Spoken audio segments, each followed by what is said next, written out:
Well, I've been hanging around with Bitcoin for a long time. Bitcoin and me are old buddies, and I've watched its exponential growth from way back quite a long time ago. Here's the thing. I'm going to tell you, first off, I'm going to give you my opinion. Now, here's what I'm going to tell you. Do not use this for financial advice. Do not use my opinion for financial advice. Okay? And now I'm going to tell you what I think Bitcoin's going to do. I'm watching a chart right here, a Bitcoin Wisdom, and I see Bitcoin doing a hockey stick. Now, I've seen it do this a couple other times before.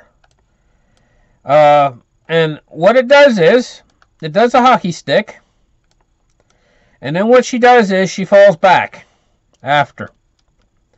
Now, where each time it gets impressively larger, the hockey stick, than the time before. If you go back about 2 hockey sticks ago, or 3, you can go back several.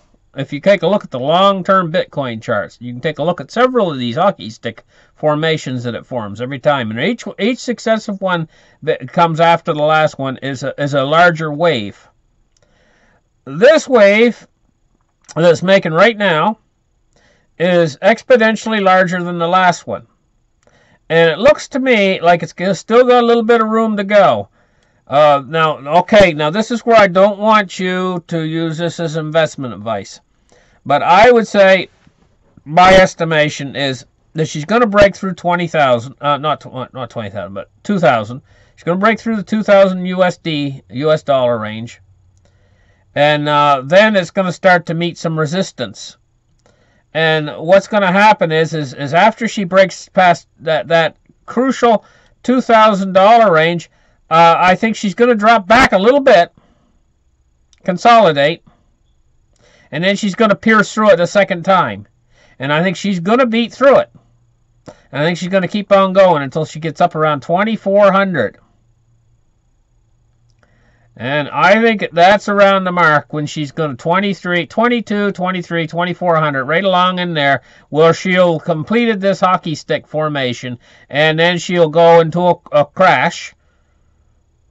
And the crash will be fast, and then it'll come down a ways, and then what it'll do is it'll do a bounce. And it always does this. It'll do a bounce, but it won't make it back up to the peak of 2,400. Probably make it back up to maybe, I don't know, it might make it up to the 2,000 area. And then she's going to go into the real downers. Down. She's going to go down, probably down to 700. And or 600 even. And she's going to have to probably make a triple bottom down there. Like 500, 600, 700 long in there.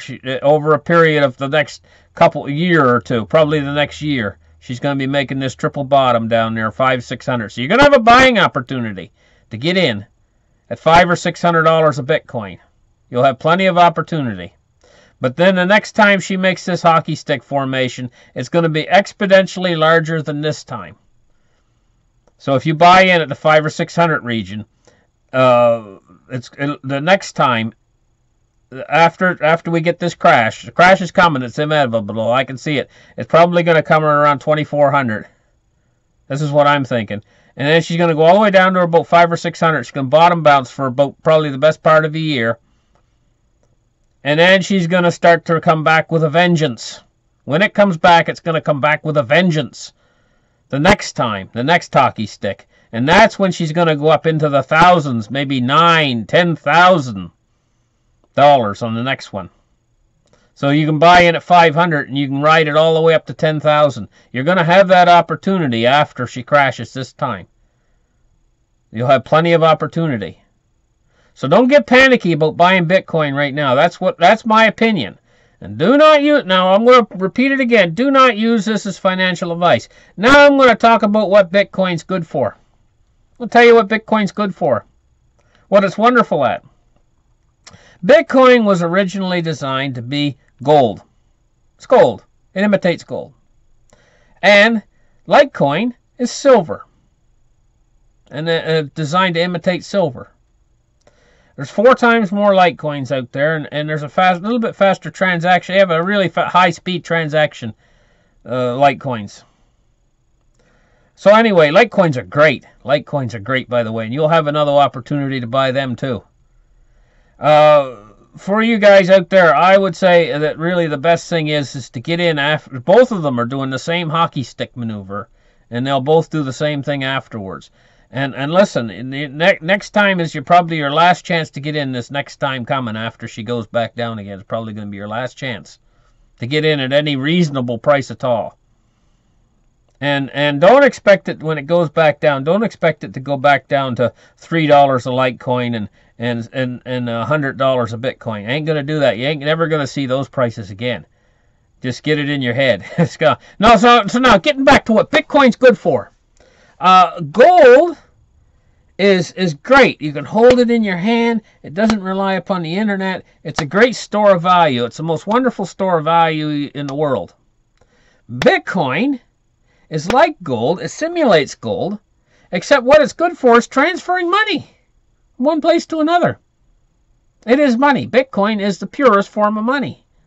And you can transfer it almost instantly halfway around the world, across the internet. And it doesn't need any third party. So that's what Bitcoin's good for. So now I've covered these two issues of what I think Bitcoin's going to do in the next little while. And also I've covered what Bitcoin's good for, and what it really does well is transferring large sums of money. And in the end, because Bitcoin is so rare, probably the other cryptocurrencies are going to actually be used for day-to-day transactions, like people buying a cup of coffee or whatever. You'll probably use maybe something like Monero or something like I don't know, Ether or something, you know, to buy coffee and stuff. And Litecoin will be for your large purchases, like when you want to purchase a car. You get out your Litecoin wallet, you know. If you like 5 Litecoins, get yourself a new car, you know. But Bitcoin will be used for the big stuff, the big transactions, you know. When you want to you want to buy 100 bars of gold and you want to send that $2 million across the internet really fast, you'll send a few Bitcoins. Bang, it's there. And then you can transfer it back into whatever, back and forth. This is the kind of world we're heading toward. A world where the banks are slowly going to get cut out. These banks that have been making, like sending remittances and getting a huge cut. They get like 10% or something. They're going to get their up and comings finally. They're not going to be able to pull this garbage anymore. It's all going to go to the blockchain technology. Those companies, the handwriting's on the wall for you guys. The handwriting's on the wall. And I'm not the guy that wrote the handwriting on the wall, but the handwriting's on the wall for you guys. So anyway, Bitcoin's here to stay. Now, maybe not as the form of Bitcoin. What I actually should say is the blockchain is here to stay. The technology of the blockchain is here to stay. Bitcoin, I think it was originally designed as a beta test, and I think that they planned on killing it at a certain point. But Bitcoin has been proved it's like the cockroach that doesn't want to die. You hit him with the hammer and it crawls away. Bitcoin might never die, really. They might not be able to kill it. Who knows? But at any rate, all I know is it's going to keep going exponentially higher and higher and higher unless something kills it. It's designed that way. It's integral in the core of the design because there's so few Bitcoins, and there's going to be less and less all the time. Going to be less and less because what's going to happen is every time people send transactions across the internet. See, they only made a hard limit of 20 million, right? First off, you take everybody on Earth, that means they only get a tiny little fraction of a Bitcoin because there's 7 billion people on Earth and there's only 20 million Bitcoins, right? That's simple math. But it gets worse. How many Bitcoins get lost? Little pieces get left on the end of a wallet someplace, and the guy doesn't clean out his wallet or whatever, and he forgets about it.